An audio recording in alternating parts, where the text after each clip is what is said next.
ಶ್ರೀಗುರುಭ್ಯೋ ನಮಃ. ತದೇತತ್ಸಹಸ್ರಂ ತತ್ಸರ್ವಂ ತಸ್ಯಮಿನ್ನಂ ಮಿತ್ರಂ ದಕ್ಷಿಣಂ ಸಜಿತಿ ಪ್ರಾಣಃ ಪರೋಕ್ಷಪ್ರಿಯಾ ಇವ ಹಿ ದೇವಾಃ ಪರೋಕ್ಷಪ್ರಿಯಾ ಇವ ಹಿ ದೇವಾಃ. ಮಹಾಭಾರತದ ಅನುಶಾಸನ ಪರ್ವದ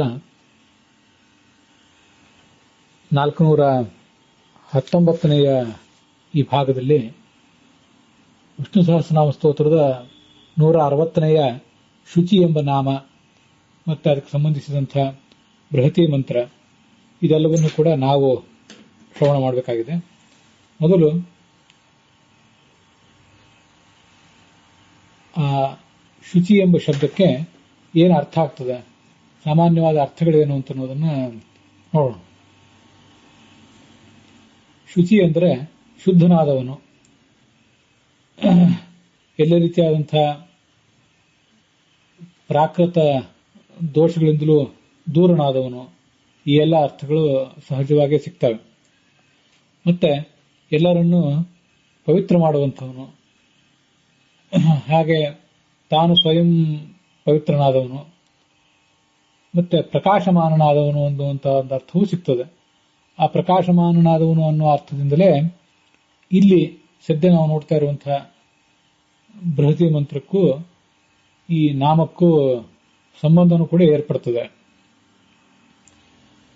ಉನ್ನತವಾದ ಸುಖ ಇದ್ದವನು, ಶ ಅಂದ್ರೆ ಸುಖ, ಉನ್ನತವಾದ ಸುಖವುಳ್ಳವನಾದ್ರಿಂದ ಅವನು ಶು, ಸುಖದಿಂದ ತುಂಬಿದವನು, ಆದ್ರಿಂದ ಶುಚಿ. ಮತ್ತೆ ಶು ಅಂದ್ರೆ ಶುಭವಾದ ಕರ್ಮ, ಆ ಕರ್ಮದಿಂದಲೇ ನಮಗೆಲ್ಲರಿಗೂ ಕೂಡ ಚಿ ಅಂದ್ರೆ ಪ್ರಾಪ್ಯನಾದವನು. ಆ ಕಾರಣಕ್ಕಾಗಿ ಅವನು ಶುಚಿ. ಮತ್ತು ಮನಸ್ಸಿನಲ್ಲಿ ಯಾವತ್ತು, ನಮ್ಮ ಮನಸ್ಸಿನಲ್ಲಿ ಯಾವತ್ತೂ ಕೂಡ ಇರುವಂಥವನು, ಮನಸ್ಸಿನಲ್ಲಿ ಹುದುಗಿರುವಂಥವನು. ಈ ಕಾರಣಕ್ಕಾಗಿ ಆತನನ್ನ ಶುಚಿ ಅಂತ ವರ್ಣಿಸ್ತಾರೆ. ಶತ್ರುಗಳಿಗೆ ದುಃಖವನ್ನು ಕೊಡುವಂಥವನು ಅನ್ನೋ ಅರ್ಥವನ್ನು ವರ್ಣಿಸ್ತಾರೆ. ಶೋಚಯತೀತಿ ಶುಚಿ ಅಂತ. ಮತ್ತೆ ಭಕ್ತರಿಗೆ ಶುಭಂ ಚಿನೋತಿ, ಎಲ್ಲ ಥರದ ಶುಭವನ್ನು ಕಲ್ಯಾಣವನ್ನು ಮಾಡುವವನು, ಆದ್ರಿಂದ ಆತ ಶುಚಿ. ಮೂಲ ಋಗ್ವೇದದ ಮಂತ್ರಕ್ಕೆ ಸಾಯಣಾಚಾರ್ಯರು ಮತ್ತೆ ಭಗವಂತಾಚಾರ್ಯರು, ಹಾಗೆ ಸಂಪಾದಿತವಾದ ಬೃಹತಿ ಮಂತ್ರಕ್ಕೆ ರಘುನಾಥ ಸ್ವಾಮಿಗಳು ಏನು ಅರ್ಥ ಹೇಳಿದ್ದಾರೆ ಅಂತ ಅನ್ನೋದನ್ನ ಈಗ ನೋಡೋಣ.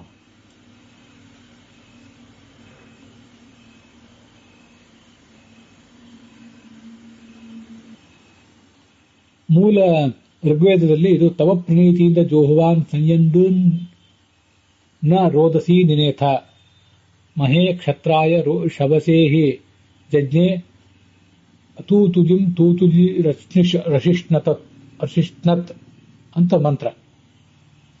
ಆ ಮೂಲ ಮಂತ್ರದಲ್ಲಿ ತವ ಅನ್ನುವ ಮಂತ್ರ ಒಂದು ಹಿಂದಿನ ಮಂತ್ರಕ್ಕೆ ಹೋಗಿದೆ. ಸಂಪಾದಿತವಾದ ಬೃಹತಿ ಮಂತ್ರದಲ್ಲಿ ಅದು ಹಿಂದಿದೆ. ಈಗ ರಘುನಾಥ ಸ್ವಾಮಿಗಳ ಸಂಪಾದನೆಯಂತೆ ಇದು ಪ್ರಣೀತಿ ಅನ್ನುವುದರಿಂದ ಹಿಡಿದು ಅಶಿಷ್ಣತ್ ಅನ್ನುವವರೆಗೆ ಬಂದಿದೆ. ಇಂದ್ರನೇ ನಿನ್ನ ತವ, ಸಾಯಣಾಚಾರ್ಯ ಹೇಳುವಂತ ಅರ್ಥ. ಇಂದ್ರನೇ ನಿನ್ನ ಪ್ರಣೀತಿ ಅಂದ್ರೆ ಪ್ರೇರಣೆ. ಆ ಪ್ರೇರಣೆಯಿಂದ ನಿನ್ನನ್ನು ಸ್ತುತಿಸುವಂತಹ ಜೋಹುವಾನರು ಅಂದ್ರೆ ನಿನ್ನ ಸ್ತುತಿಸುವಂತಹ ಭಕ್ತರೇನಿದ್ದಾರೆ ಅವರನ್ನ ಈ ಆಕಾಶದಲ್ಲೂ ಸ್ವರ್ಗದಲ್ಲೂ ನೀನು ಪ್ರತಿಷ್ಠಾಪಿಸ್ತಿ, ಅವರ ಕೀರ್ತಿ ಎಲ್ಲ ಕಡೆ ಹರಡುವಂತೆ ನೀನು ಮಾಡ್ತಿ ಅಂತ ಅದರ ಅರ್ಥ.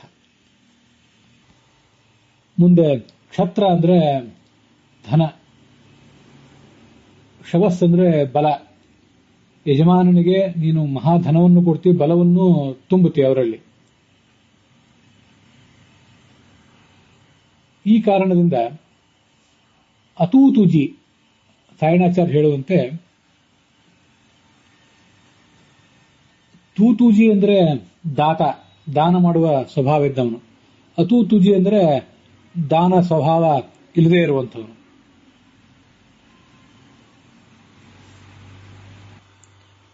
ಆದ್ದರಿಂದ ಈ ಜಗತ್ತಿನಲ್ಲಿ ದಾನ ಕೊಡುವಂತಹ ಸ್ವಭಾವ ಇರುವ ಯಾವ ಯಜಮಾನ ಇದ್ದಾನೆ ಅವನು ದಾನ ಕೊಡದ ದಾನ ಧರ್ಮಾದಿಗಳಲ್ಲಿ ಆಸಕ್ತಿ ಇಲ್ಲದೆ ಇರುವಂತಹ ಇನ್ನೊಬ್ಬ ವ್ಯಕ್ತಿಯನ್ನ ಹಿಂಸೆಗೊಳಪಡಿಸ್ತಾನೆ, ಅರ್ಥಾತ್ ಅವನನ್ನ ಮೀರ್ತಾನೆ.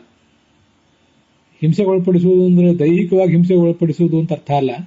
ಸಾಯಣಾಚಾರ್ಯ ಮಾತಿಗೆ ನಾನು ಹೀಗೆ ಅರ್ಥ ಮಾಡ್ಕೊಂಡಿದ್ದೇನೆ.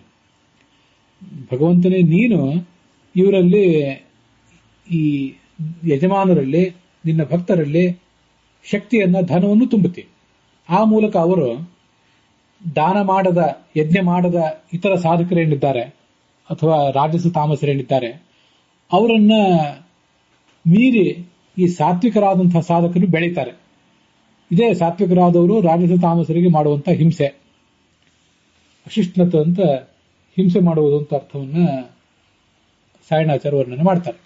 ಹೀಗೆ ನಿನ್ನ ಅನುಗ್ರಹದಿಂದ, ನೀನು ಕೊಟ್ಟ ಬಲ ಧನದಿಂದ ಅಭಿವೃದ್ಧಿಯನ್ನು ಹೊಂದಿ ಅಧ್ಯಾತ್ಮದ ಸಾಧನೆಯನ್ನು ಮಾಡಿ ಸಾತ್ವಿಕರಾದವರು ರಾಜಸ ತಾಮಸರನ್ನು ಮೆಟ್ಟಿ ನಿಲ್ತಾರೆ ಅಂತ ಅದರ ಅರ್ಥ. ಇದು ಸಾಯಣಾಚಾರ್ಯ ಹೇಳಿದ ಅರ್ಥ ಆಯಿತು. ಮುಂದೆ ಈ ಮಂತ್ರಕ್ಕೆ ಭಗವಂತಾಚಾರ್ಯ ಏನು ಅರ್ಥ ಹೇಳ್ತಾರೆ ಅಂತ ಅನ್ನೋದನ್ನ ನೋಡೋಣ. ಶುಚಿ ಅಂದ್ರೆ ಶತ್ರುಗಳನ್ನು ಸದೆ ಬಡಿಯುವವನು, ಮತ್ತೆ ತನ್ನ ಭಕ್ತರಿಗೆ ಶುಭ ಅಂದ್ರೆ ಕಲ್ಯಾಣವನ್ನು ಕೊಡುವನು ಅರ್ಥವನ್ನು ಹೇಳಿದವರು ಭಗವಂತಾಚಾರ್ಯರು. ಅವರ ದೃಷ್ಟಿಯಲ್ಲಿ ಶುಚಿ ಎಂಬ ನಾಮಕ್ಕೆ ಸಂಬಂಧಪಟ್ಟ ಮಂತ್ರ ರಸ್ಸನ್ನ ಕೃತ್ವ ಜನಿಷ್ಠ ಅಷಾಢ ತವ ಪ್ರಣೀತೀಂದ್ರ ಜೋಹುವಾನಾನ್ ಸಂಯಂತ್ರ ನರೋದಸಿ ದಿನೇಥ ಮಹೇ ಕ್ಷತ್ರಾಯಶ ಅಂತ ಇಷ್ಟು ಮಂತ್ರ. ಸಂಪಾದಿತ ರಘುನಾಥ ಸ್ವಾಮಿಗಳ ಸಂಪಾದಿತ ಬೃಹತಿ ಮಂತ್ರನು, ಭಗವಂತಾಚಾರ್ಯರ ಸಂಪಾದಿತವಾದ ಬೃಹತಿ ಮಂತ್ರವು ಬೇರೆ ಬೇರೆ ರೀತಿಯಾಗಿದೆ. ನಾವು ಈಗಾಗಲೇ ತಮಗೆಲ್ಲ ಗೊತ್ತಿರುವಂತೆ ರಘುನಾಥ ಸ್ವಾಮಿಗಳಿಂದ ಸಂಪಾದಿತವಾದ ಬೃಹತಿ ಮಂತ್ರವನ್ನ, ಅದರ ಸಂಖ್ಯೆಯನ್ನ ನಾವು ನೋಡ್ತಾ ಇದ್ದೀವಿ. ಅರ್ಥ ಏನ್ ಹೇಳ್ತಾರೆ ಭಗವಂತಾಚಾರ್ಯರು ಅಂತ ಅನ್ನೋದನ್ನ ನೋಡೋಣ.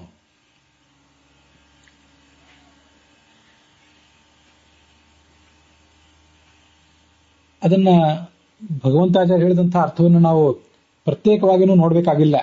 ಯಾಕೆಂದ್ರೆ ನಾನು ಈ ಮಂತ್ರಕ್ಕೆ ಅನ್ವಯಾರ್ಥವನ್ನ ಪೂರ್ಣವಾಗಿ, ಸ್ವಲ್ಪ ವ್ಯತ್ಯಾಸ ಇರಬಹುದು, ಪೂರ್ಣವಾಗಿ ಭಗವಂತಾಚಾರ್ಯ ಹೇಳಿದಂತಾನೆ ತಗೊಂಡಿದ್ದೇನೆ. ಆದ್ರಿಂದ ನಾನು ಹೇಳಿದ ಅರ್ಥವನ್ನು ನೋಡಿಬಿಟ್ರೆ ಗೊತ್ತಾಗ್ತದೆ. ಇಂದ್ರ ಅಂತಿದೆ, ಹೇ ಇಂದ್ರ ಅಂತ ಅನ್ವಯಾರ್ಥ ಪ್ರಾರಂಭ ಕಾಣ್ತದೆ ನನ್ನ ಅನ್ವಯಾರ್ಥದಲ್ಲಿ. ಇಂದ್ರ ಅಂದ್ರೆ ಭಗವಂತನೇ, ಇಂದ್ರ ಅಂದ್ರೆ ಪ್ರಕಾಶಮಾನನೇ ಅಂತ ಒಂದು ಅರ್ಥವನ್ನ ನಾನು ಬರೆದಿದ್ದೇನೆ. ಅದು ಈ ಶುಚಿ ಅನ್ನೋದಕ್ಕೆ ಹೊಂದುತ್ತದೆ. ಯತ್ ಅಂದ್ರೆ ಯಾವ ಕಾರಣದಿಂದ, ತವ ನಿನ್ನ, ಪ್ರಣೀತೀಹಿ ಅಂದ್ರೆ ಜಗತ್ ಸೃಷ್ಟಿಯಾದಿ ವ್ಯಾಪಾರಗಳನ್ನ, ಪ್ರಣೀತಿ ಎಂಬ ಶಬ್ದಕ್ಕೆ ಜಗತ್ ಸೃಷ್ಟಿಯಾದಿ ವ್ಯಾಪಾರಗಳು ಅಂತ ಅರ್ಥವನ್ನ ಮುಂದಿನ ಅರ್ಥಗಳನ್ನೆಲ್ಲ ಭಗವಂತಾಚಾರ್ಯ ಕೂಡ ಹೇಳಿದ್ದಾರೆ. ಜೋಹುವಾನಾನ್ ಅಂದ್ರೆ ಸ್ತವಮಾನಾನ್, ಯಾರು ಅದನ್ನು ಸ್ತುತಿಸ್ತಾ ಇದ್ದಾರೋ ಅಂಥ ನೃನ್ ಭಕ್ತರಾದಂತಹ ಜನರನ್ನು, ಸಾಧಕರನ್ನು, ರೋದಸಿ ದ್ಯಾವಾ ಪೃಥಿವ್ಯವು, ದ್ಯು ಅಂದ್ರೆ ಸ್ವರ್ಗ, ಪೃಥ್ವಿ ಅಂದ್ರೆ ನಾವಿರೋ ಭೂಲೋಕ, ಇದನ್ನ ನ ಸನ್ನಿಯಥ ನ ಪ್ರಾಪಯಥ, ನಿನ್ನನ್ನ ವೇದ ಮಂತ್ರಗಳ ಮೂಲಕ ಜಗತ್ತಿನ ಸೃಷ್ಟ್ಯಾದ್ಯಷ್ಟಕರ್ತ ಅಂತ ಯಾರು ಉಪಾಸಿಸ್ತಾರೆ, ಪ್ರಶಂಸಿಸ್ತಾರೆ, ಅವರಿಗೆ ನೀನು ಮತ್ತೊಂದು ಈ ಜಗತ್ತಿನಲ್ಲಿ ಮರಣ, ಜಗತ್ತಿನಲ್ಲಿ ಹುಟ್ಟೋದು, ಮರಣ, ಸ್ವರ್ಗಕ್ಕೆ ಹೋಗುವುದು, ದುಲೋಕಕ್ಕೆ ಅಂದ್ರೆ ಸ್ವರ್ಗಕ್ಕೆ ಹೋಗುವುದು, ಮತ್ತೆ ಮರಳಿ ಈ ಲೋಕಕ್ಕೆ ಪೃಥ್ವಿ ಲೋಕದಲ್ಲಿ ಬಂದು ಹುಟ್ಟುವುದು, ಮತ್ತೆ ಸಾಯುವುದು, ಹೀಗೆ ಸ್ವರ್ಗ ಮತ್ತು ಭೂಮಿ ಇವೆರಡರ ನಡುವಿನ ಪ್ರಯಾಣವನ್ನ ನೀನು ಅವರಿಗೆ ತಪ್ಪಿಸ್ತಿ ಅಂತ ಅರ್ಥವನ್ನ ಭಗವಂತಾಚಾರ್ಯ ಹೇಳಿದ್ದಾರೆ. ಸ್ವರ್ಗಾದಿ ಸುಖವನ್ನು ನೀನು ಅವ್ರಿಗೆ ಕೊಡೋದಿಲ್ಲ, ಅದೇ ಅರ್ಥವನ್ನು ನಾನು ಕೂಡ ಇಟ್ಕೊಂಡಿದ್ದೇನೆ. ಸ್ವಲ್ಪ ಅಲ್ಲಲ್ಲಿ ಅದನ್ನು ಹಿಗ್ಗಿಸಿದ್ದೇನೆ ಅಷ್ಟೇ.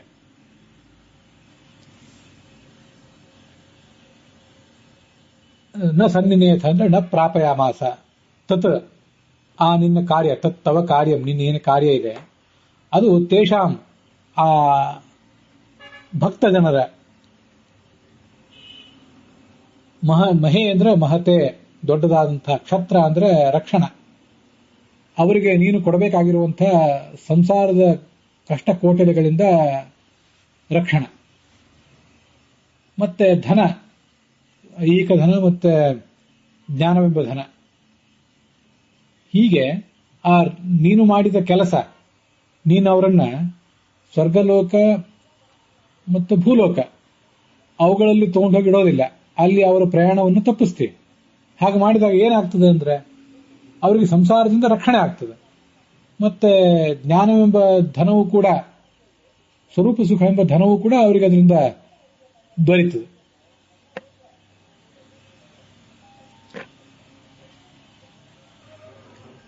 ಅವರಿಗೆ ಭೂಲೋಕದಿಂದ ಸ್ವರ್ಗಲೋಕಕ್ಕೆ, ಸ್ವರ್ಗಲೋಕದಿಂದ ಭೂಲೋಕಕ್ಕೆ ಆಗುವಂತಹ ಅಲೆದಾಟವನ್ನ, ಅರ್ಥಾತ್ ಪುನರ್ಜನ್ಮವನ್ನು ನೀನು ತಪ್ಪಿಸಿದ್ರೆ ಅವರನ್ನು ಸ್ವರ್ಗಲೋಕದಲ್ಲೇ ತಗೊಂಡೋಗಿ ಇಟ್ಟಂತಾಯ್ತು. ನೀನು ಸಂಸಾರದಿಂದ ರಕ್ಷಣೆ ಆಯಿತು. ಜ್ಞಾನವೆಂಬ ಧನ, ಸ್ವರೂಪ ಸುಖವೆಂಬ ಧನ ಅದು ನಿನ್ನಿಂದ ಅವರಿಗೆ ದೊರೆಯಿತು. ಯಜ್ಞ ಅಂದರೆ ಇದೆಲ್ಲವೂ ನಿನ್ನ ಕಾರ್ಯ, ಈ ಕೆಲಸಕ್ಕೆ ಕಾರಣ ಆಯಿತು. ಅದಲ್ಲದೆ ಅತೂತುಜಿಂಚಿತ್, ಅತೂತುಜಿ ಅನ್ನೋ ಶಬ್ದಕ್ಕೆ ಭಗವಂತಾಚಾರ್ಯರು ಅವಸರ ಇಲ್ಲದವನು ಅನ್ನೋ ಅರ್ಥವನ್ನ ಬರೆದಿದ್ದಾರೆ.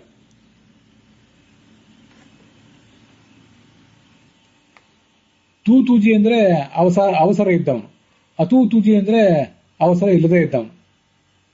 ಅವಸರ ಇಲ್ಲದೆ ಇರುವಂತಹ ಒಬ್ಬ ಭಕ್ತನನ್ನು ಕೂಡ ಅತಾದೃಶಮಪಿ ಭಕ್ತಜನಂ ಭವಾನ್ ತೂತುಜಿ ಸ್ವಯಂ ತ್ವರಮಾನಃ ಅಶಿಷ್ಣತ್. ಸಾಧಕರು ಅನೇಕ ವರ್ಗದವರಿದ್ದಾರೆ.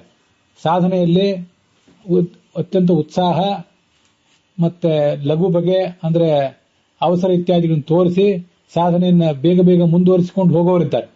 ಕೆಲವರು ಸಾಮಾನ್ಯ ಸಾಧಕರು ಅಂಥವ್ರು ಇಲ್ಲ, ಅವರಿಗೆ ತುಂಬಾ ನಿಧಾನಗತಿಯವರು, ಅಷ್ಟು ಆಸಕ್ತಿ ಉಳ್ಳವರು ಅಲ್ಲ, ಅವರು ಯೋಗ್ಯತಾನುಸಾರವಾಗಿ ಇದೆಲ್ಲ ಆಗ್ತಿರ್ತದೆ.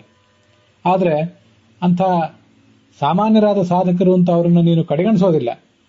ನೀನು ಮಾತ್ರ ಅತ್ಯಂತ ಆಸಕ್ತಿಯಿಂದ ಲಘು ಬಗೆಯಿಂದ ಅವ್ರ ಬಳಿಗೆ ಬರ್ತಿ. ನೀನು ತೂತುಜಿ ಅಂದ್ರೆ ಅವಸರ ಉಳ್ಳವನು ಅವ್ರ ಬಗ್ಗೆ. ಅವರು ಅತೂತುಜಿಗಳಿರಬಹುದು. ಅವರ ಅನಾಸಕ್ತಿ ಮತ್ತೆ ಆಲಸ್ಯ ಇತ್ಯಾದಿಗಳನ್ನು ನೀನು ಗಮನಿಸದೆ ಅವ್ರ ಬಳಿಗೆ ಬರ್ತಿ ಅಂತ ಅರ್ಥ. ಅಶಿಷ್ಣತ, ಅವ್ರ ಬಳಿಗೆ ಬಂದು ಅವರನ್ನು ನೀನು ಕಾಪಾಡ್ತಿ ಅಂತ ಅದರ ಅರ್ಥ ಆಗ್ತದೆ. ಈ ಸ್ತ್ರೀನ್ ಕರ್ಮಣಾಲೋಕಾನ್ ಜ್ಞಾನೇನೈವ ತದುತ್ತರಾನ್ ಅಂತ ಆಚಾರ್ಯರು ಸರ್ವಮೂಲದಲ್ಲಿ ಒಂದು ಕಡೆ ಹೇಳ್ತಾರೆ. ಕರ್ಮದಿಂದ ತ್ರೀನ್ ಲೋಕಾನ್, ಭೂಹು ಭುವಃ ಸ್ವಹ, ಪೃಥ್ವಿ ಅಂತರಿಕ್ಷ ಮತ್ತೆ ದ್ಯುಲೋಕಗಳನ್ನು ಹೊಂದುತ್ತಾರೆ. ಆದರೆ ನಿಷ್ಕಾಮ ಕರ್ಮವನ್ನು ಮಾಡಿದರೆ ಜ್ಞಾನದಿಂದ ಪರಲೋಕವನ್ನು ಪಡಿತಾನೆ, ಅದಕ್ಕಿಂತ ಹೆಚ್ಚಿನ ಲೋಕಗಳನ್ನೆಲ್ಲ ಜ್ಞಾನದಿಂದ ಪಡಿತಾನೆ ಅಂತಿದೆ. ಆದ್ದರಿಂದ ನೀನು ನಿನ್ನ ಸಾಧಕರಿಗೆ ಭೂಲೋಕ ಸ್ವರ್ಗಲೋಕಗಳ ಅಲೆದಾಟವನ್ನು ತಪ್ಪಿಸಿ ಅವರಿಗೆ ಸಂಸಾರದಿಂದ ರಕ್ಷಣೆಯನ್ನು ಕೊಟ್ಟು ಸ್ವರೂಪ ಸುಖವನ್ನು ಕೊಡುತ್ತೆ ಅಂತ ಅದರ ಅರ್ಥ. ಅವರು ಹೇಳಿದ ಅರ್ಥವನ್ನೇ ನಾನು ಕೂಡ ಪೂರ್ಣವಾಗಿ ಬರೆದಿದ್ದೇನೆ. ರಘುನಾಥ ಸ್ವಾಮಿಗಳು ಏನು ಅರ್ಥ ಹೇಳ್ತಾರೆ ಅಂತ ನೋಡೋಣ. ಹೇ ಇಂದ್ರ ಜೋಹುವಾ ನಾನ್ ಅಂದ್ರೆ ಯಜ್ಞದಲ್ಲಿ ನಿನ್ನನ್ನು ಕರೆಯುವಂತಹ ಆಹೂತವಂತಹ ದೃನ್ ಸಾಧಕರನ್ನ, ಪ್ರಣೀತಿ ನಿನ್ನ ಪ್ರೇರಣೆಗಳು, ತವ ಪ್ರೇರಣಾಹ ನ ಇವ,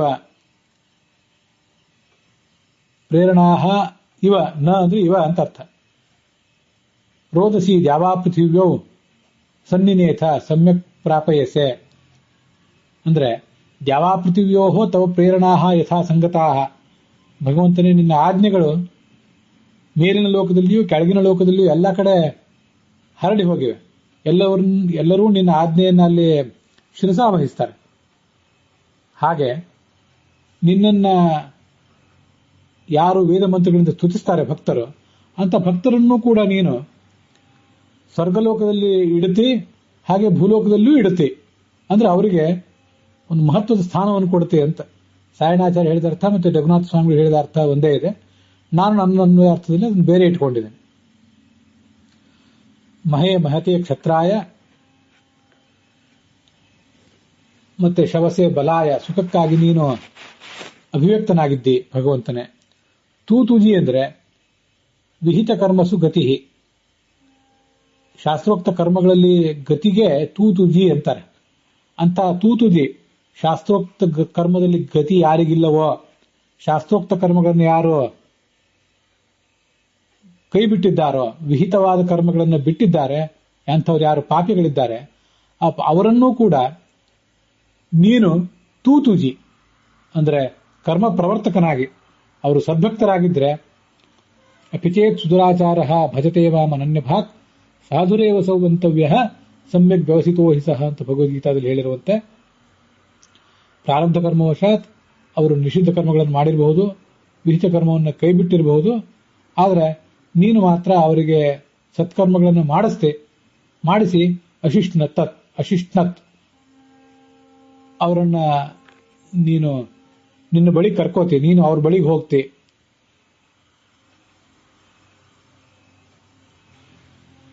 ಅಂದ್ರೆ ರಘುನಾಥ ಸ್ವಾಮಿಗಳು ಹೇಳುವಂತೆ ಸುಖ, ಅದನ್ನು ಅಂಚತಿ ಪ್ರಾಪ್ನೋತಿ, ಸುಖವನ್ನು ತಾನು ಹೊಂದಿದ್ದಾನೆ, ಸುಖವನ್ನು ಭಕ್ತರಿಗೆ ಕೊಡ್ತಾನೆ ಕೂಡ.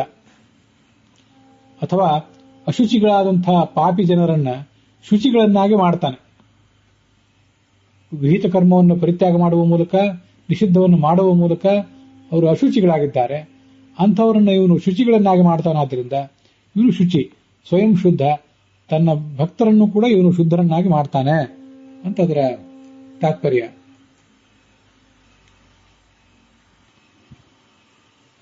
ನಾನು ಹೇಳಿದಂಥ ಅನ್ವಯಾರ್ಥವನ್ನು ಕೂಡ ಭಗವಂತಾಚಾರ್ಯರು ಹೇಳಿದಂಥ ಅನ್ವಯಾರ್ಥದ ಜೊತೆಗೆ ನೋಡಿ ಆಗಿದೆ.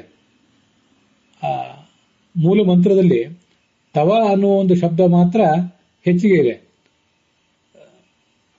ಭಗವಂತಾಚಾರ್ಯ ದೃಷ್ಟಿಯಲ್ಲಿ. ಆ ತವ ಅನ್ನೋದನ್ನ ನಾವು ಹಿಂದಿನ ಬೃಹತಿ ಮಂತ್ರದಲ್ಲಿ ಈಗಾಗಲೇ ತಗೊಂಡಿದ್ದೇವೆ. ಆದ್ರಿಂದ ತವ ಪ್ರಣೀತೀಂದ್ರ ಅನ್ನುವ ಮಂತ್ರದಿಂದ ಅನ್ನುವ ಶಬ್ದದಿಂದ ಆರಂಭಿಸಿ ತೂತೂಜಿ ರಶಿಷ್ಣತ್ ಅನ್ನುವವರಿಗೆ ಭಗವಂತಾಚಾರ್ಯ ಏನು ಅರ್ಥ ಹೇಳಿದ್ದಾರೆ, ಅದರಲ್ಲಿ ತವ ಅನ್ನೋದೊಂದನ್ನು ಹೊರತುಪಡಿಸಿ ಉಳಿದೆಲ್ಲದಕ್ಕೂ ಕೂಡ ಅವ್ರು ಹೇಳಿದ ಅರ್ಥವನ್ನು ಇಟ್ಕೊಂಡಿದ್ದಾರೆ. ಆದ್ರಿಂದ ನಾನು ಹೇಳಿದ ಅನ್ವಯಾರ್ಥ ಈಗ ಮುಗಿದು ಹೋಗಿದೆ. ಇನ್ನ ಅದರ ವಿಷ್ಣು ಸಹಸ್ರನಾಮ ಸ್ತೋತ್ರದ ಶುಚಿ ಎಂಬ ನಾಮ ಬೃಹತಿ ಮಂತ್ರಕ್ಕೆ ಏನು ಸಂಬಂಧ ಅಂತನ್ನುವುದನ್ನ ನಾವೀಗ ನೋಡಿದ್ರೆ ಆಯ್ತು. ಶುಚಿ ಅಂದ್ರೆ ಶೋಚತೆ ಪ್ರಕಾಶತೆ ಅಂತ ಅರ್ಥ.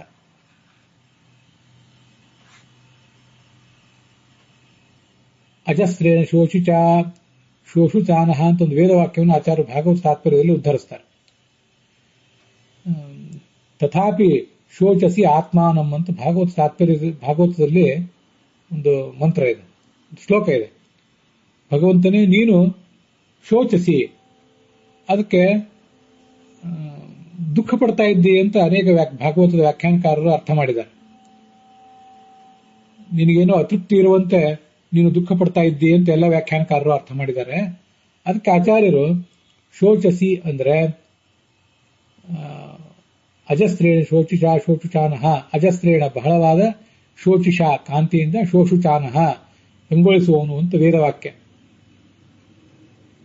ಪ್ರಕಾಶವಾನ್ ಅನ್ನೋ ಅರ್ಥವನ್ನ ಆಚಾರ್ಯರು ಪ್ರಕಾಶಯತಿ ಅನ್ನೋ ಅರ್ಥವನ್ನ ಅಲ್ಲಿ ಆಚಾರ್ಯ ಹೇಳಿದ್ದಾರೆ.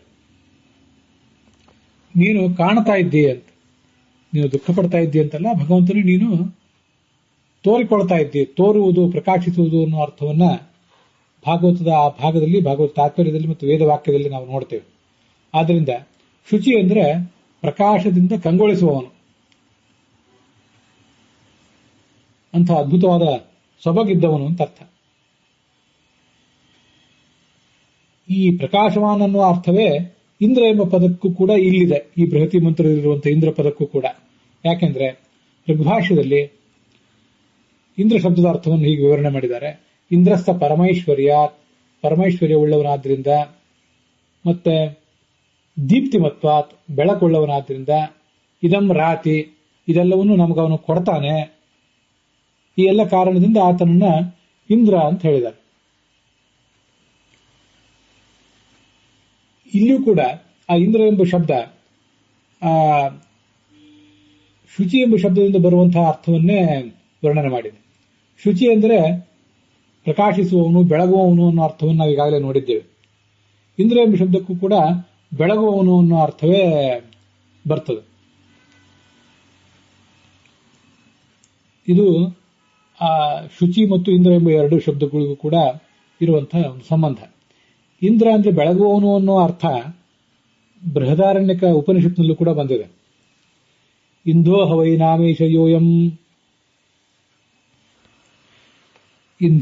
ನಾಮೇಶ ಯೋಯಂ ದಕ್ಷಿಣೇಕ್ಷನ್ ಪುರುಷಃ ತಂ ವಾ ಏತಮಿಂಧಂ ಸಂತಂ ಇಂದ್ರ ಇತ್ಯಾಚಕ್ಷತೆ ಪರೋಕ್ಷೇಣೈವ ಪರೋಕ್ಷ ಪ್ರಿಯ ಇವ ಹಿ ದೇವಾಃ ಪ್ರತ್ಯಕ್ಷದ್ವಿಷಃ ಅಂತ ಬೃಹದಾರಣ್ಯಕ ಉಪನಿಷತ್ತಿನ 6ನೇ ಅಧ್ಯಾಯ.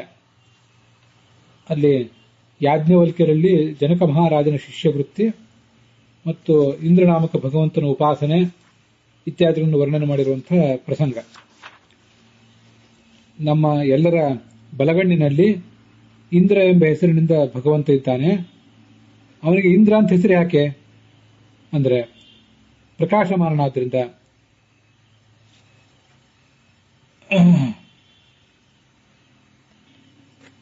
ಆದರೆ ಇಂದ್ರ ಎಂಬ ಶಬ್ದವನ್ನು ಕೇಳಿದಾಗ ಪರಮೇಶ್ವರ ಇದು ಪರಮೇಶ್ವರಿ ಅನ್ನೋದು ಮಾತ್ರ ನಮ್ಗೆ ನೆನಪಿಗೆ ಬರ್ತದೆ. ಆ ಭಗವಂತ ಬೆಳಗುವವನು, ಪ್ರಕಾಶವುಳ್ಳವನು ಅನ್ನೋ ಅರ್ಥ ನಮ್ಗೆ ಗೊತ್ತಾಗೋದೇ ಇಲ್ಲ. ಇದು ದೇವತೆಗಳು ಪರೋಕ್ಷ ಪ್ರಿಯರು. ಪ್ರತ್ಯಕ್ಷವಾಗಿ ಏನನ್ನಾದರೂ ಹೇಳುವುದನ್ನ ಅವರು ಇಷ್ಟಪಡೋದಿಲ್ಲ. ಎಲ್ಲವನ್ನೂ ಪರೋಕ್ಷವಾಗಿ ಹೇಳಲಿಕ್ಕೆ ಅವರು ಅಪೇಕ್ಷೆ ಪಡ್ತಾರೆ. ಆದ್ರಿಂದ ಬೆಳಕುಳ್ಳ ಸೊಬಗುಳ್ಳ ಪರಮಾತ್ಮನನ್ನು ಇಂದ್ರ ಎಂಬ ಶಬ್ದದಿಂದ ಹೇಳ್ತಾರೆ ಅಂತ ಬಂದಿದೆ ಅಲ್ಲಿ. ಹೀಗೆ 2 ಅರ್ಥಗಳು, 2 ಮೂಲಗಳು ಇಂದ್ರ ಎಂಬ ಶಬ್ದಕ್ಕೆ ಬೆಳಗುವವನು ಅನ್ನೋ ಅರ್ಥವನ್ನು ನಾವು ತಿಳ್ಕೊಳ್ಳಿಕ್ಕೆ. ಶುಚಿ ಎಂಬ ಶಬ್ದವು ಕೂಡ ಅದನ್ನೇ ಹೇಳಿದೆ. ಭಾವಾರ್ಥ ಏನಾಯ್ತು ಹಾಗಾದ್ರೆ? ದಿವ್ಯ ಪ್ರಕಾಶವುಳ್ಳಂತಹ ಭಗವಂತನೇ, ಭಕ್ತರು ನಿನ್ನ ಲೀಲಾ ವಿಲಾಸಗಳನ್ನ, ಸೃಷ್ಟಿಯಾದ್ಯಷ್ಟ ಲೀಲೆಗಳನ್ನ ಸ್ತುತಿಸಿದಾಗ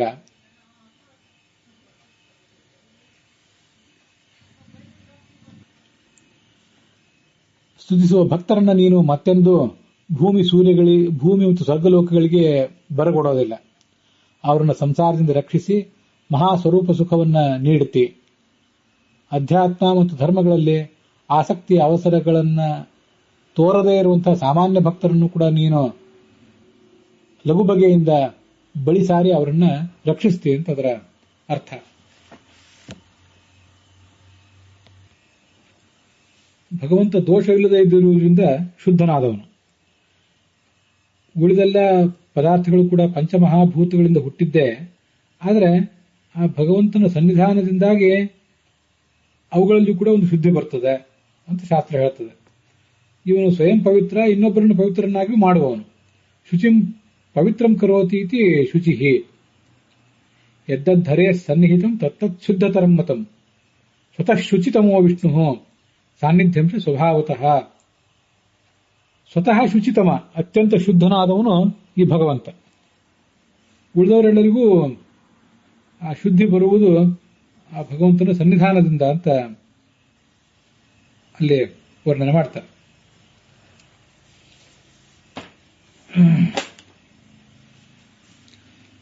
ಅಗ್ನಿ ಶುಚಿ ಅಂತ ಕರೆಸ್ಕೊಂಡಿದ್ದಾನೆ. ಯಾಕೆ ಅವನು ಶುಚಿ ಅಂದ್ರೆ, ಆ ಅಗ್ನಿಗೂ ಅಂತ ಇನ್ನೊಬ್ಬರನ್ನ ಪವಿತ್ರನಾಗಿ ಮಾಡುವಂತಹ ಶಕ್ತಿಯನ್ನು ಕೊಟ್ಟವನು, ಅಗ್ನಿಯಲ್ಲಿ ಇದ್ದವನು ಈ ಭಗವಂತ. ಅದಕ್ಕಾಗಿ ಅಗ್ನಿಸ್ಥನಾದ ಪರಮಾತ್ಮನನ್ನು ಬೃಹದಾರಣ್ಯಕ ಉಪನಿಷತ್ತಿನ ಭಾಷ್ಯ ಸಂಹರ್ತ ಸರ್ವದೋಷಾಣಾಂ ಅಗ್ನಿಸ್ಥಃ ಸರ್ವದಾಹಕಃ ನಿತ್ಯಾನಂದ ಅಗ್ನಿವರ್ಣಶ್ಚ ರಾಮಃ ಪರಶುಭೃತ್ ಸದಾ ಅಂತ ವರ್ಣನೆ ಮಾಡಿದೆ. ಅಗ್ನಿಂತರ್ಗತನಾದಂತಹ ಪರಮಾತ್ಮ ಏನಿದ್ದಾನೆ ಅವನು ನಮ್ಮ ಎಲ್ಲ ದೋಷಗಳನ್ನು ಪರಿಹಾರ ಮಾಡುವಂಥವನು. ಸರ್ವದಾಹಕ, ಅಗ್ನಿ ಎಲ್ಲವನ್ನು ಸುಟ್ಟು ಭಸ್ಮ ಮಾಡಬಲ್ಲದು. ಪರಶುರಾಮನು ಕೂಡ ನಮ್ಮ ಶತ್ರುಗಳನ್ನು ಸುಟ್ಟು ಭಸ್ಮ ಮಾಡಬಲ್ಲವನು. ಹಾಗೆ ನಮ್ಮ ಪಾಪಗಳನ್ನು, ನಮ್ಮ ದೋಷಗಳನ್ನು ಸುಟ್ಟು ಭಸ್ಮ ಮಾಡಬಲ್ಲವನು. ಧನಸ್ಯ ದೇವತಾ ವಿಷ್ಣು ಜಾಮದಗ್ನಿಯೋಖಿಲೇಶ್ವರ ಸ ಶಂಕರ ಶರೀರಸ್ಥಃ ಯಜ್ಞೋಚ್ಛಿಷ್ಟ ಧನಾಧಿಪ. ಪರಶುರಾಮ ರೂಪಿಯಾದ ಭಗವಂತ ಧನದ ದೇವತೆ. ಅವನೇ ಶಿವನ ಶರೀರದಲ್ಲಿ ಅಂತರ್ಯಾಮಿಯಾಗಿದ್ನು. ಎಲ್ಲ ಯಜ್ಞದಲ್ಲಿ ಅವಶಿಷ್ಟವಾದಂತಹ ಈ ಧನಕ್ಕೆ ಅಧಿಪತಿಯಾಗಿದ್ದಾನೆ ಅಂತ ತಾತ್ಪರ್ಯ ನಿರ್ಣಯದಲ್ಲಿ ಆಶ್ವಮೇಧಿಕ ಪರ್ವದ ನಿರ್ಣಯವನ್ನು ಹೇಳುವಂತಹ ಪ್ರಸಂಗದಲ್ಲಿ ಆಚಾರ್ಯರು ಹೇಳ್ತಾರೆ. ಇಲ್ಲೂ ಕೂಡ ನಾವು ಶುಚಿ ಎಂಬ ಶಬ್ದದಿಂದ ಅಗ್ನಿಯಂತರ್ಗತನಾಗಿದ್ದು ಅಗ್ನಿಯನ್ನು ಶುಚಿಯನ್ನಾಗಿ ಮಾಡಿ ತಾನೂ ಕೂಡ ಮುಖ್ಯತಃ ಸರ್ವ ದೋಷನಾಶಕನಾಗಿ ಸರ್ವದಾಹಕನಾಗಿದ್ದಾನೆ. ಅದರಿಂದ ಇದು ಪರಶುರಾಮನ ಸ್ತೋತ್ರ ನಾವು ತಿಳ್ಕೋಬಹುದು. ಆದ್ರಿಂದಲೇ ಅಲ್ಲಿ ಧನವನ್ನು ಕೊಡ್ತಾನೆ. ಆ ಕ್ಷತ್ರ ಅನ್ನುವ ಶಬ್ದ ಧನವನ್ನು ಹೇಳ್ತದೆ ಅಂತ ನಾವೀಗಾಗಲೇ ಅರ್ಥ ನೋಡಿದ್ದೀವಿ. ಭಗವಂತಾಚಾರ್ಯರು ಕ್ಷತ್ರ ಎಂಬ ಶಬ್ದಕ್ಕೆ ಧನ ಅನ್ನೋ ಅರ್ಥವನ್ನು ಬರೆದಿದ್ದಾರೆ. ನೀನು ಆ ಮಹಾಧನವನ್ನ ಭಕ್ತರಿಗೆ ಕೊಡುವವನು, ಜ್ಞಾನವೆಂಬ ಧನವನ್ನು ಕೊಡುವವನು ಹೌದು, ಐಹಿಕ ಧನವನ್ನು ಕೊಡುವವನು ಹೌದು.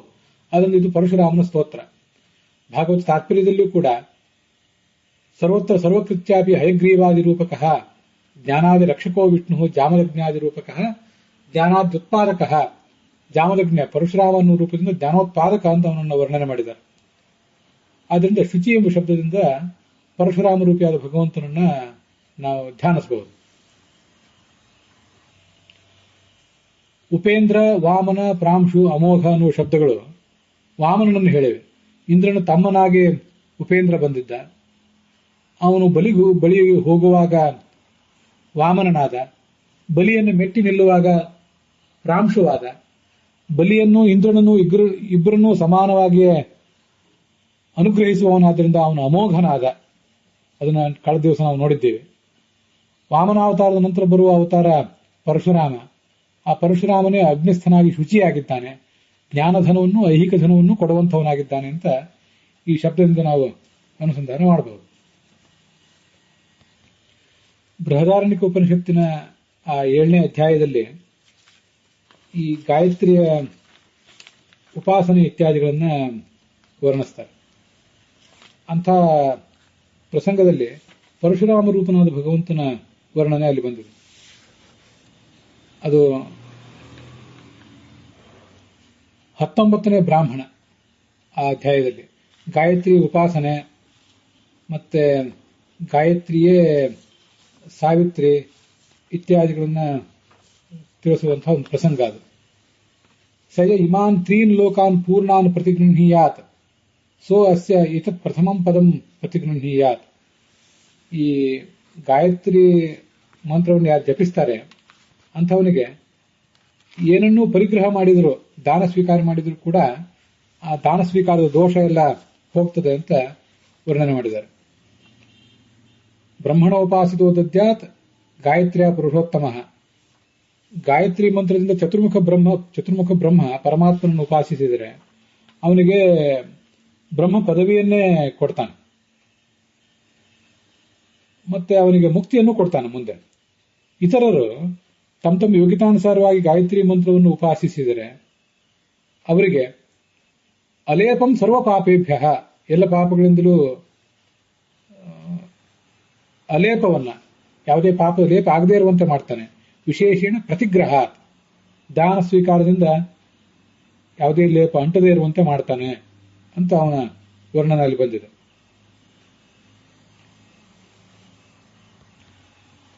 ಆ ಬ್ರಾಹ್ಮಣದಲ್ಲಿ ಆ ಭಾಗದಲ್ಲಿ ತಸ್ಯಾಹ ಅಗ್ನಿರೇವ ಮುಖಂ ಇದಿಹವ ಅಪಿ ಬಹ್ವಿವ ಅಗ್ನೌ ಅಭ್ಯಾದತತೆ ಸರ್ವಮೇವ ಏತದ್ ಸಂದಹತಿ ಏವಂ ಹೈವ ಏವಂ ವಿತ ಯದ್ಯಪಿ ಬಹ್ವಿವ ಪಾಪಂ ಕುರುತೆ ಸರ್ವಮೇವ ತತ್ ಸಂಸಾಯ ಶುದ್ಧಃ ಪೂತಃ ಅಜರಃ ಅಮೃತಃ ಭವತಿ ಅಂತ.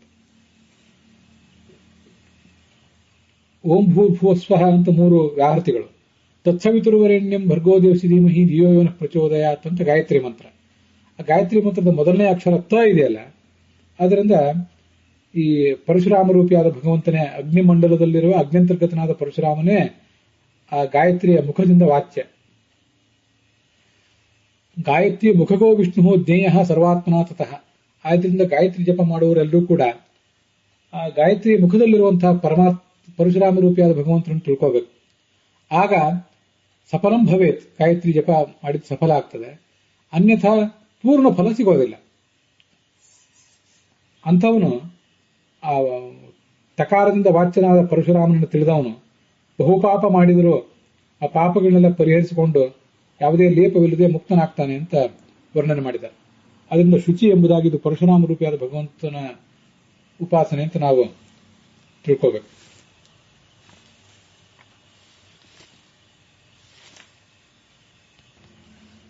ಲಕ್ಷಾಲಂಕಾರ ಶುಚಿ ಶಬ್ದಕ್ಕೆ ಅರ್ಥವನ್ನೇನು ಬರದಿಲ್ಲ. ಮುಂದೆ ಶಾಂಕರ ಭಾಷ್ಯದಲ್ಲಿ ಭಗವಂತ ಯಾರು ತನ್ನನ್ನು ಸ್ಮರಿಸ್ತಾರೆ, ಸ್ತುತಿಸ್ತಾರೆ, ಪೂಜಿಸ್ತಾರೆ ಅವರನ್ನು ಪವಿತ್ರರನ್ನಾಗಿ ಮಾಡ್ತಾನೆ ಅಂತ ಶಾಂಕರ ಭಾಷೆಯಲ್ಲಿ ಅರ್ಥ ಹೇಳ್ತಾರೆ. ಪರಾಶರ ಭಟ್ರು ಹೇಳುವಂತೆ ಸ್ವಯಂ ಕೃತೋಪಕಾರೇಶು ಯತ್ಕಿಂಚಿತ್ ಪ್ರತ್ಯುಪಕ್ರಿಯಾಂ ಅನಪೇಕ್ಷ ಸ್ಥಿತೋ ಯೋಸೌ ಶುಚಿ ಸ್ಯಾತ್ ಧರ್ಮದೋ ಮನುಹು ಅಂತ. ಭಗವಂತ ನಮಗೆ ಅನೇಕ ಥರದ ಉಪಕಾರಗಳನ್ನು ಮಾಡಿದ್ದಾನೆ. ಆದರೆ ಯಾವುದೇ ಉಪಕಾರಕ್ಕೂ ಪ್ರತ್ಯುಪಕಾರವನ್ನು ಅವನು ನಿರೀಕ್ಷೆ ಮಾಡೋದಿಲ್ಲ. ಆದ್ದರಿಂದ ಅವನು ಶುದ್ಧ ಅಂತ ಅರ್ಥವನ್ನು ಹೇಳ್ತಾರೆ. ಸತ್ಯಸಂಧ ಸ್ವಾಮಿಗಳು ಕೂಡ ಶುದ್ಧ ಅನ್ನೋ ಅರ್ಥವನ್ನೇ ಆ ಶುಚಿ ಎಂಬ ಶಬ್ದಕ್ಕೆ ವರ್ಣಿಸ್ತಾರೆ. ಶುಚಿ ಶುದ್ಧ ಅಂತ. ಹೀಗೆ ಇವತ್ತಿನ ದಿವಸ ನಾವು ಆ ಶುಚಿ ಎಂಬ ಶಬ್ದದ ಅರ್ಥವನ್ನ ನೋಡಿದ್ದೇವೆ. ಪುಷ್ಯ ಮಾಸದ ಕೃಷ್ಣ ಪಕ್ಷದ ಏಕಾದಶಿ ಇದು, ಈ ಪ್ಲವ ಸಂವತ್ಸರದಲ್ಲಿ. ಏಕಾದಶಿ ಎಂಬುದು ಎಲ್ಲ ಥರದ ಪಾಪಗಳನ್ನು ಪರಿಹರಿಸುವಂತಹ ಮಹಾವ್ರತ ಅಂತ ಪರಿಗಣಿತ ಆಗಿದೆ.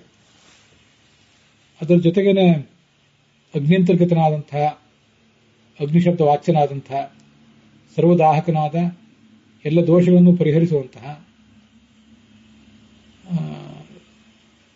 ಜ್ಞಾನಧನವನ್ನು ಐಹಿಕ ಧನವನ್ನು ಕೊಡುವಂತಹ ಪರಶುರಾಮನನ್ನ ಶುಚಿ ಎಂಬ ಶಬ್ದದಿಂದ ವಾಚ್ಯ ಅಂತ ನಾವು ಇಲ್ಲಿಗ ತಿಳ್ಕೊಂಡಿದ್ದೇವೆ.